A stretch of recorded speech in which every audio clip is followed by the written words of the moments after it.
बिस्मिल्लाहिर्रहमानिर्रहीम। आज का जो हमारा मौजू है वो मेडिकल की हिस्ट्री के अंदर बहुत ही अहम है। वो है anti microbial resistance. Anti microbial के अंदर तमाम चीज़ें आ जाती हैं। एंटीबायोटिक्स भी आ जाती हैं, एंटीवायरल भी आ जाती हैं, एंटी पैरासिटिक भी आ जाती हैं, एंटी प्रोटोजोअल भी आ जाती हैं। जितने भी माइक्रो ऑर्गेनिज़म है, बैक्टीरिया है, फंगाई है, उनके खिलाफ जो दवाइयाँ इस्तेमाल होती हैं उनको हम एंटी माइक्रोबियल्स बोलते हैं। एक आम तस्वर ये लिया जाता है कि सिर्फ़ और सिर्फ एंटीबायोटिक की रेजिस्टेंस होती है। एंटीबायोटिक की भी रेजिस्टेंस होती है, उसके अलावा तमाम एंटीवायरल, एंटी एलमेंथिक और एंटी प्रोटोजोअल, इन सब की जो है ना वो रेजिस्टेंस होती है। और ये ग्लोबली बहुत बड़ा इशू बनता जा रहा है with the passage of time. इसकी कुछ वजूहात हैं जो मैं अपने नाज़रीन के सामने रखूँगा और उनकी अहमियत को उजागर करूँगा। सबसे पहली बात तो ये है कि जितने भी एंटी माइक्रोबियल्स हैं, एंटी बैक्टीरियल हैं। एक तो बैक्टीरिया जब भी उसके ऊपर या माइक्रोब्स के ऊपर कोई भी जाके दवाई असर करती है तो उसमें एक प्रोसेस होता है एवोल्यूशन। वो अपनी शक्ल चेंज कर देते हैं। जब शक्ल चेंज कर देते हैं तो जो मालिक्यूल एंटीबायोटिक का जाके लगता है एंटी माइक्रोबियल का, वो उसके ऊपर अटैच नहीं हो पाता। जब आगे सॉकेट ही नहीं होगा प्रॉपर तो वो जाके उसके ऊपर अटैच नहीं हो पाएगा। दूसरा है कि बैक्टीरिया अपने जीन के अंदर भी तब्दीली ले आते हैं थ्रू ट्रांसफॉर्मेशन, ट्रांसडक्शन, कॉन्जुगेशन।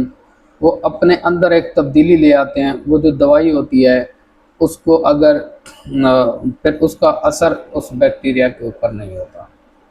तो सबसे पहली जो हेल्थ के अंदर जिसने रेवोल्यूशन जो है ना बर्पा किया वो थी पेनिसिलिन।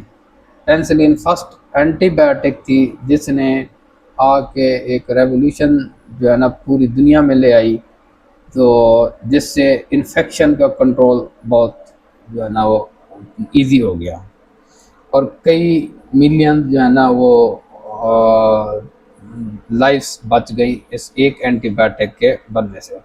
जिस तरह मैंने बताया कि अगर उन एंटीबायोटिक, एंटीमाइक्रोबियल्स का प्रॉपर ट्रीटमेंट भी किया जाए तो उस कंडीशन के अंदर भी उसमें जो बैक्टीरिया या वायरस या जो भी माइक्रोब्स हैं वो अपनी शक्ल चेंज कर लेते हैं।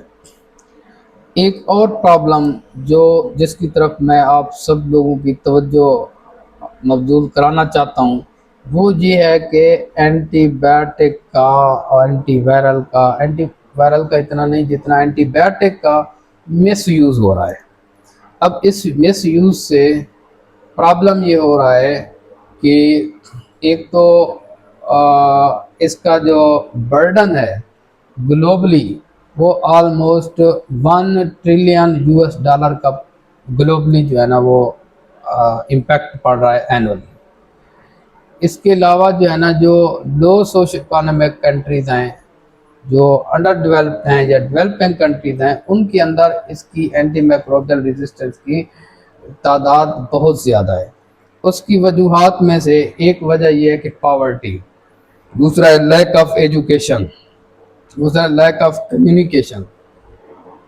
ये कुछ फैक्टर्स हैं जिनकी वजह से जो हमारा जो मुल्क है पाकिस्तान, उसके अंदर एंटी माइक्रोबियल रेजिस्टेंस बहुत ज़्यादा है। एक तो उसका फैक्टर यह है कि सेल्फ मेडिकेशन। लोग खुद से जाके जो है ना, पूरी दुनिया में कहीं भी नहीं होता कि डॉक्टर की प्रेस्क्रिप्शन के बगैर आप मेडिसिन ले सकें, लेकिन यहाँ पाकिस्तान के अंदर आप किसी स्टोर पे जाएं तो आपको स्टोर वाला भी दवाई उठा के दे देता है या आप खुद भी डिमांड कर रहे होते हैं। एक तो ये मसला है कि सेल्फ मेडिकेशन। दूसरा, हमारे यहाँ अतायत बहुत ज़्यादा है।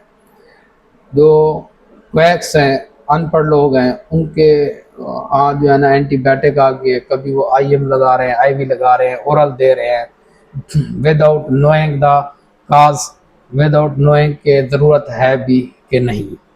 सेल्फ मेडिकेशन के अलावा अतायत एक फैक्टर है। इसके अलावा जो है ना कुछ जो है ना फार्मास्यूटिकल कंपनीज़ हैं, उनके भी कुछ इंटरेस्ट होते हैं।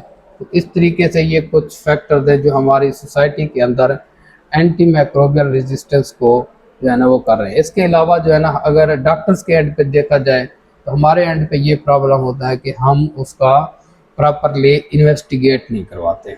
इन्वेस्टिगेट ना करवाने की फिर आगे बहुत सारी वजूहत हैं। एक तो हमारे यहाँ ब्लड कल्चर का ट्रेंड नहीं है। ब्लड कल्चर या यूरिन कल्चर या कोई भी कल्चर का हमारे यहाँ ट्रेंड नहीं है। उसकी वजह ये है कि कल्चर टेस्ट बहुत महंगा है, लोग फिर अफोर्ड भी नहीं करते। एक प्रॉब्लम ये भी है। दूसरा ये कि लोग इन्वेस्टिगेशन भी नहीं करवाते। ये कुछ मसाइल हैं जो हमारे एंड पे हमें फेस करने पड़ते हैं कि हमें प्रॉपरली जो एक्चुअल बैक्टीरिया है जिसके ख़िलाफ़ हमने मेडिसिन देनी है, वो हमें बड़ा उसकी इन्वेस्टिगेशन के अंदर बहुत सारे प्रॉब्लम्स का सामना करना पड़ता है। अब एंटीबायोटिक रेजिस्टेंस जिस तेज़ी के साथ फैलती जा रही है, उसके लिए जो है पूरी दुनिया जो है ना सर जोड़ के बैठी हुई है, मेडिकल फील्ड, WHO, कि इसको कैसे कंट्रोल किया जाए।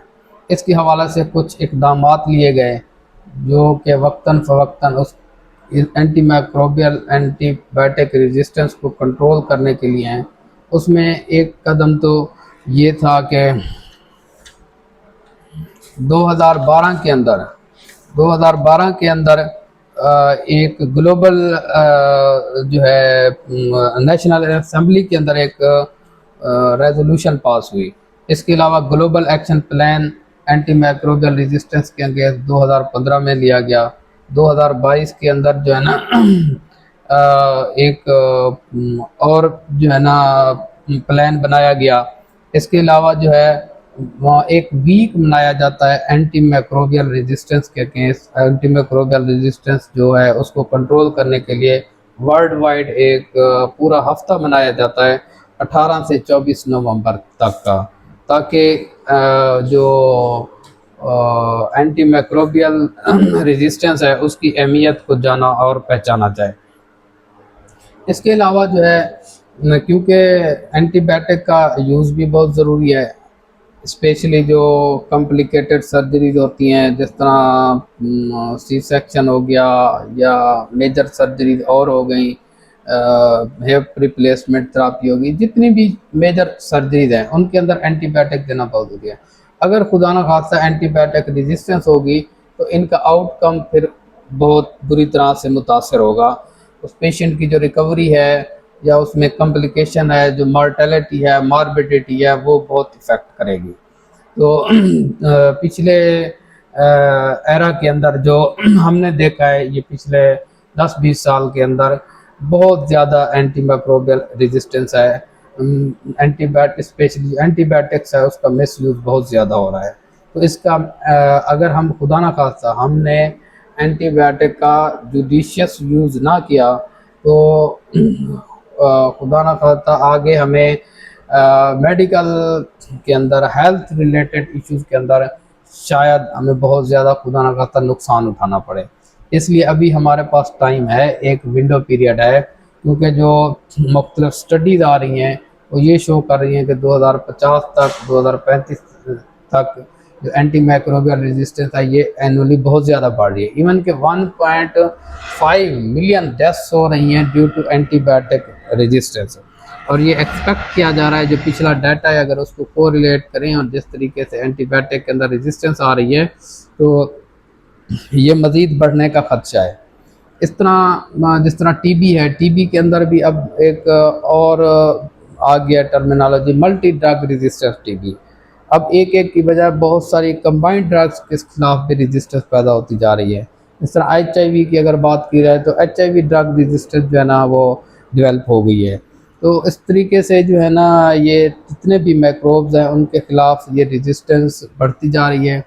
इसको जो है कंट्रोल करने के जो मुख्तलिफ आलमी सतह के ऊपर इनिशिएटिव लिए जा रहे हैं। एक ग्लोबल एक्शन प्लान है जो इसको कंट्रोल करता है। इसके अलावा एक ग्लास जो है ना सर्विलेंस एक सिस्टम है जो कि एंटी माइक्रोबियल्स को, एंटीबायोटिक्स को जो रेजिस्टेंस है उसको कंट्रोल करने के लिए। तो ये कुछ इक़दामात हैं कि बग़ैर प्रेस्क्रिप्शन के जो स्टोर से मेडिसिन लेके खा लेना, ये ना सिर्फ़ और सिर्फ आप अपने साथ ज़्यादती कर रहे होते हैं, बल्कि आप पूरी सोसाइटी के साथ, पूरे दुनिया के साथ ज़्यादती कर रहे हैं।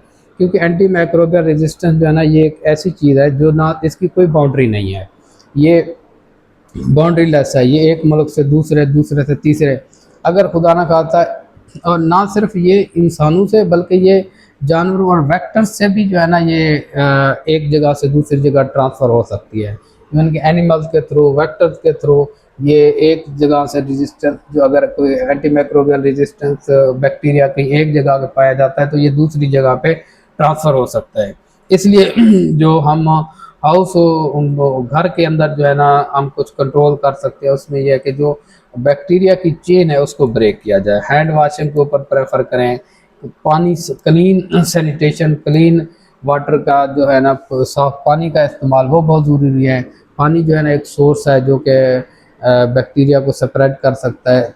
इस तरह सैनिटेशन हो गई, और जो माहौलियाती हमारी सफाई है उसको हम उसके ज़रिए हम जो है ना, ये माइक्रोब्स के फैलाव से अपने आप को बचा सकते हैं। कुछ चीज़ें हैं जो हम इंडिविजुअल लेवल कर सकते हैं, कुछ चीज़ें हैं जो हम होम लेवल पे कर सकते हैं, कुछ चीज़ें हैं जो हम सोसाइटी के लेवल पे कर सकते हैं। जिस जिस लेवल पे भी जो चीज़ हमसे हो सकती है, हमें ज़रूर करनी चाहिए। अपनी अपनी सेहत को भी, और अपनी आने वाली जो नस्लें हैं उनको हम उनके ऊपर एहसान करके जाएँ, उनको कोई ऐसे बैक्टीरिया ना दे के जाएँ हम विरासत में, जो कि इन सारी एंटीबायोटिक्स को जो है ना वो रेजिस्टेंस हों। तो मेरी आप लोगों से यही रिक्वेस्ट होगी कि एंटीबायोटिक का जुडिशियस यूज़ करें, और अच्छी antibiotic selective, recommended by the your physician, qualified physician, वो आप एंटीबायोटिक लें, ना कि आप खुद से वो दें, या किसी स्टोर से ले लें, या किसी अताई से ले लें। थैंक यू वेरी मच, आपने हमारी ये वीडियो देखी। एंड पे मैं वही रिक्वेस्ट करूँगा कि आप हमारी जितनी भी वीडियोज़ आएँ उनको लाइक करें, कमेंट करें, शेयर करें, और बेल आइकन ज़रूर दबाएँ, ताकि हमारी हर आने वाली वीडियो आप तक पहुँच सके। Thank you very much.